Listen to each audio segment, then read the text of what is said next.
what poverty looked like at its most extreme, and all he had wanted as a young man was to provide a better life for the family he hoped to have one day. A scholarship to Harvard Business School had changed his life. He had used the MBA he earned there, and his own entrepreneurial sense, to achieve everything he had set his sights on as a boy.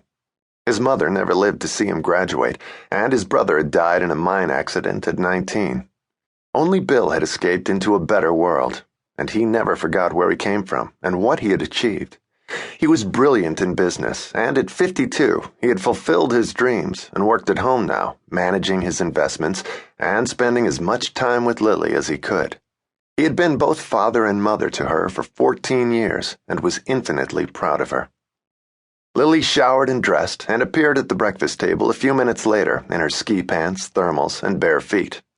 Her long dark hair was still wet from the shower, and her father was sipping a cup of coffee as he looked up at her with a smile. "I was wondering if you were going to sleep in. It looks nasty outside." As he said it, they both heard the dynamite go off again. The chairlifts weren't moving yet, but Lily was sure they would soon, at least for a while.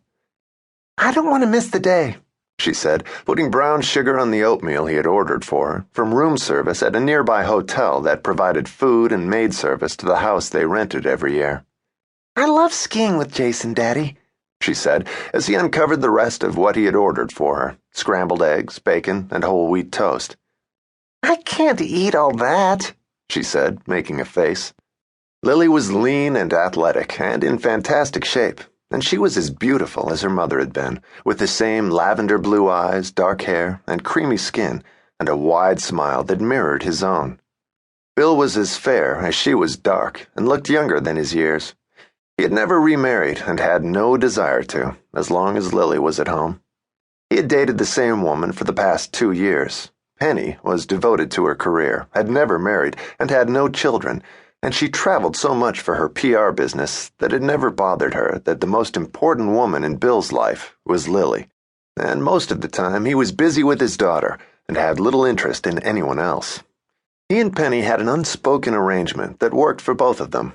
When they had time and were in the same city, they spent an evening together, and other than that, they had their own lives. Neither of them wanted more with each other than they had, and they had fun whenever they got together. Penny was a good-looking redhead, and she worked hard at maintaining a spectacular body that she had enhanced here and there. Bill always enjoyed having her on his arm when they went out. She was younger than he was, but not so much that he felt foolish when they were seen together. They had even managed a couple of trips, usually to resorts she represented, so she could kill 2 birds with 1 stone. He had never suggested a future to her, nor did he plan to, and she was an independent woman who didn't seem to want one with him or anyone else. She was 42 years old, and Lily liked her, and knew that Penny was no threat to her. Her father rarely involved his daughter in his dating life. They spent their family time alone, as on this vacation, and during their time in Squaw, Penny was at the opening of a new resort in St. Bart's, and Bill had never invited her to Squaw Valley with them on their annual trip. He liked spending the time with Lily. She was so busy with school and friends, sports, and after-school activities when they were at home. He dreaded when she'd leave for college and was trying to talk her into going to school in or near Denver, although Lily had her heart set on the Ivy League in the East and had the grades to get in. "Are you sure you want to go out today?"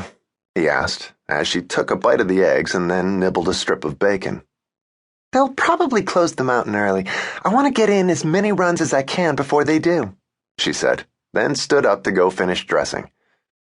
"If it gets too bad, I want you to come in," he reminded her.